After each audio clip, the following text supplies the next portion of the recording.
Hi guys, my name is Aaron and I read fantasy. In today's video, we're going to talk about series that I want to continue reading in 2025.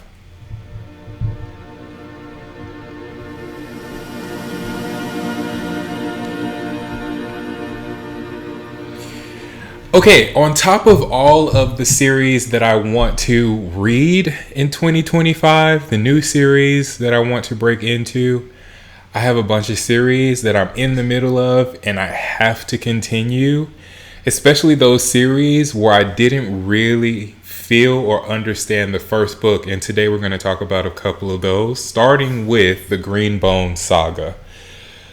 Fonda Lee is one of the authors that has exploded the internet in the Greenbone Saga, starting with Jade City.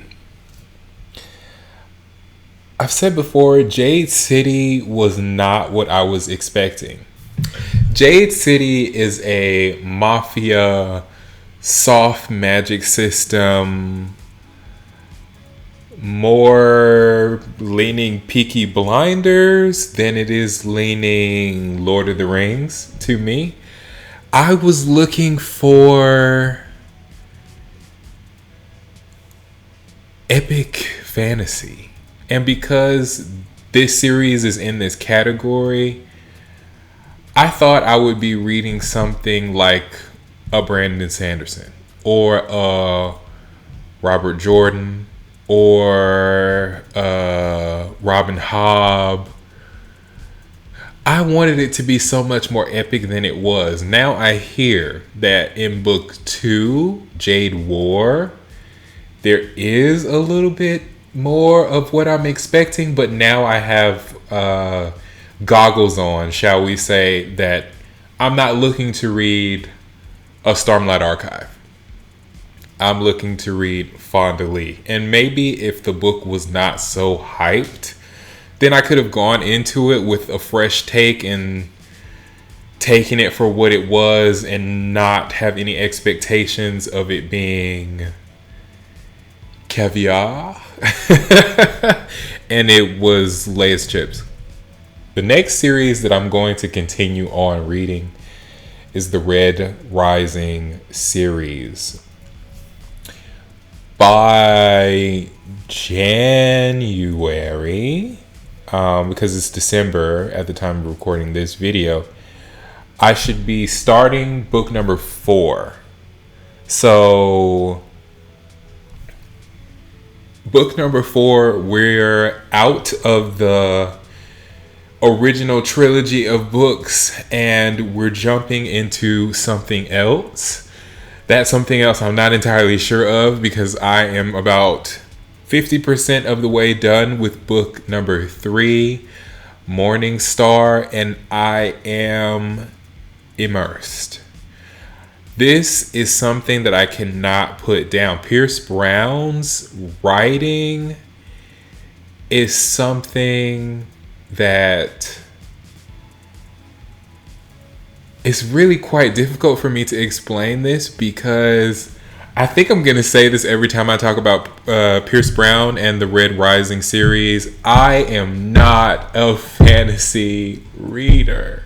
I am not a sci-fi reader. I am not a sci-fi guy. I'm not a sci-fi guy. The name of this channel is I Read Fantasy. And this is blowing my mind. I don't know what to do with myself. I feel like, do I read sci-fi now? Do I read fantasy and sci-fi? I read fantasy. I cannot put this down. Pierce Brown is going to be one of those authors where I read everything that this individual writes. I'm late to the party. Book 6 or 7 is already out. We have Red Rising, Golden Sun, Morning Star, Iron Gold, Dark Age, I think, and Lightbringer. So that's 6 books. Even though I'm new to this world in this series, and I know I'm not the only one that's hoping that we see Red Rising 7 in this year. I completely and totally intend on finishing this series this year. Yeah, what else can I say? Red Rising, by the way, is following the story of Darrow, who is a red. And in this particular novel, the hierarchy is based on your color, red being the lowest. And even in red, you have the high reds and you have the low reds. And the highest group of people in this society are the golds. Darrow gets carved in this series and becomes a gold. And we're following his story as he tears down this hierarchical empire. What does that look like? I have no idea. I'm on book 3, but I am enjoying it. Moving on to another series that I am looking forward to continuing. Yes, another series I'm late on, but the Stormlight Archives. I am currently reading Words of Radiance, and I'm already loving Words of Radiance much more than I loved The Way of Kings. The Way of Kings really captured me at part 3.5. Which, you know, that's kind of like 300 pages into the book. But it captured me at that point. And it was one of those series that is so hyped that even though it took me to part 3 to really get into the story, I was invested enough to keep reading. And I'm glad that I did. Because the Sanderson books, you know, 1,000-page plus, these are big boys. And if you don't like it, by the time you get to the end of a 1,000-page book, if you don't like what you read, it really feels like a gut punch. And I'm so glad that I actually did end up enjoying this material. In the Stormlight Archives, we are following 3 main characters. We have Dalinar, Shallan, and Kaladin. But in the first book, the most important characters actually were the side characters, at least in the first and second part. Not going to go much further into it than that. But I'm looking forward to starting Edge Dancer and then following that up with Oathbringer, I believe is the third book. We'll have to check in on those 2 in my reading, but I'm so looking forward to continuing the Stormlight Archives.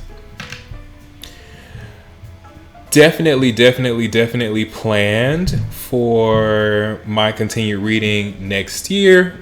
A Touch of Golden Madness when book 2 comes out, as well as the prequel series. It's in the Celestials of Arcadia Incessance or Insurance or something is the prequel novels, and the prequels have been turned into their own set of books, so I'm looking forward to starting that series because I haven't read the prequel book just yet, and continuing on in A Touch of Golden Madness. In A Touch of Golden Madness, we have 2 warring tribes, one with kinetic magic and another with elemental magic.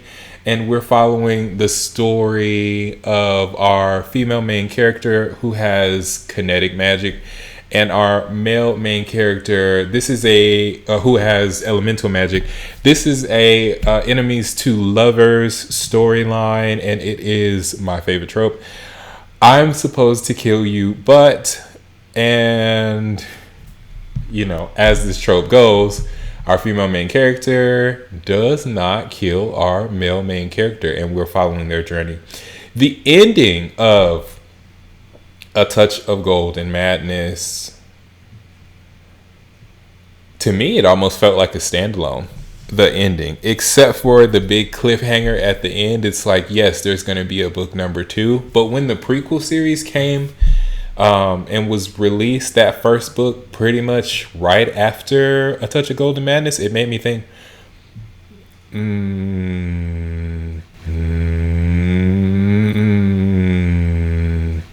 if you read the prequel, which I haven't, if you read the prequel, is it going to clear up everything and we don't need a book 2? I was a little bit confused about the timeline. Now I have some clarity, and knowing that, that's a totally different storyline. It's the history, but it's going to lead into the information that we saw at the end of book 1. Super duper looking forward to that. It was a 4-star read, I believe, for me, which happened, I think, mainly because I read Quicksilver first and then I read this, and I could not help but compare the two because those were the two really popular books at the time. And I'm pretty sure I read this maybe like a day or two after it released, so I was very, very current when I read that. The next series that I want to continue is the God and Monster series, the first book being the Book of Azrael. In the Book of Azrael, we are following Diana, who is a shape-shifting, blood-sucking, fire-wielding, 1,000-year-old being who is a not bounty hunter, slave, property, indentured servant, working for this we don't even know, or actually I don't know because I've only read book number 1, excuse me. Diana is a character that gets in so much trouble. In book number 1, this is not a spoiler, but in book number 1, she ends up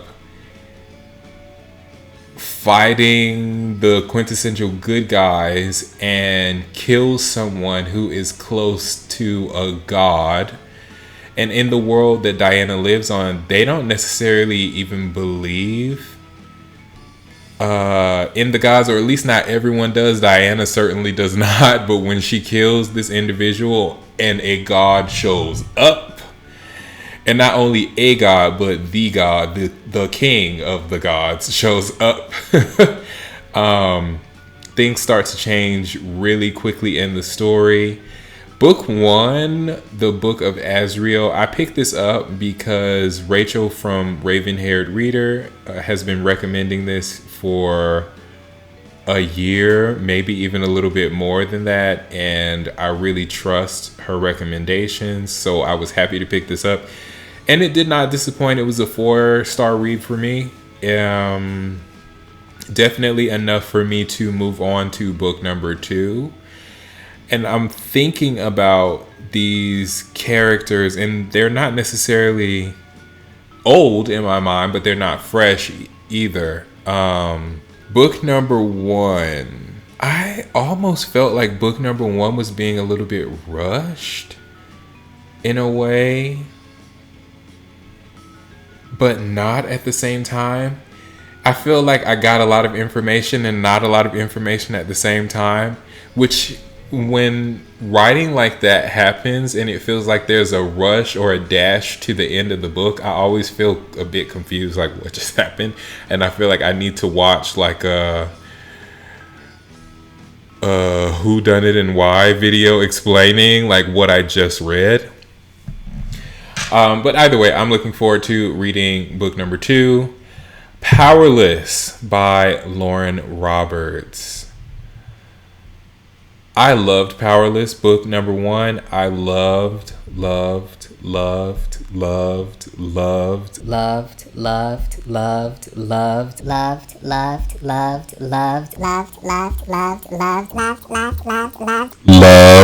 Reckless. And I am looking forward to Fearless, which is the 3rd installment. And I believe, you'll have to correct me if I'm wrong in the comments, I believe Fearless is the final book. You have Powerless, Reckless, Powerful, the novella, and then Fearless. I believe Fearless is the last. In Powerless, we are following Payton, who is a powerless human living in a society of powerless human where only people with powers can exist in this society. If you don't have powers, you are powerless, executed, or essentially sent off to your death walking through the desert without food or water. Payton's father, who is a healer, actually breaks the rules, and he teaches her how to exist in this world by coming up with a fake power of being a psychic, and she uses her observational skills in order to predict things that people want to hide. Like if you have dirt on your shoe and she sees where you've been for the day, or if you have a smudge of someone's lipstick on and she's making an assumption, to not go further into detail. But this is YA, and I'm not a huge YA person, but sometimes in the YA writing, you really get a sense of longing and a sense of want that you don't get in the adult fantasy or adult fantasy romance, because there is no smut. And because there's no smut, there has to be more tension, more of a reason why we want to care about the love story between these two if they haven't even kissed and it's been 2 books. I'm so looking forward to this. I'm loving Lauren Roberts' writing. I think this series is brilliant. I'm looking forward to it.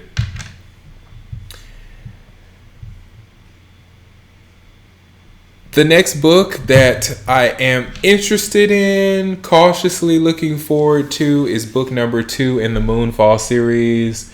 Book number 2 is called The Ballad of Fallen Dragons, or The Ballad of Fallen Moons, one of the two. The first book is When the Moon Hatched. I have said before, I am very confused by this book. There was a plot line that we had in the beginning. It's the same plot line that you get as the blurb, and that plot line is abandoned. And I was really looking forward to it because, again, it's one of my favorite tropes. I'm supposed to kill you, and that plot line is thrown to the wayside in maybe the first 20%. So I'm not. And we got these new tribes that came with language, and they had a trial, and I'm confused, but I'm hoping that book number 2 will provide a little bit of clarity. I'm reading the second book in this series because I really want to love this series. But if you've read To Bleed a Crystal Bloom, which is the first set of this fantasy romance kind of stuff from Sarah A. Parker, a lot of people actually did not like that. A lot of people actually did not like that first little thing from Sarah A. Parker, and to me this is a lot of the same. Even though that series was a DNF for me, I haven't even finished that series, and I feel like I'm at the same place with this. We'll see. I really want to like this, so I'm gonna read book 2. If I don't like book 2, I'm DNFing, unless it's a duology, and then I've completed the whole thing. We'll see. A Discovery of Witches is a series I'm looking forward to. I think it's called the All Souls series, but book number 1 is A Discovery of Witches. I'm super duper looking forward to this. I've watched the show several times, and I'm totally in love with the show. I need to pick up the Deborah Harkness novel.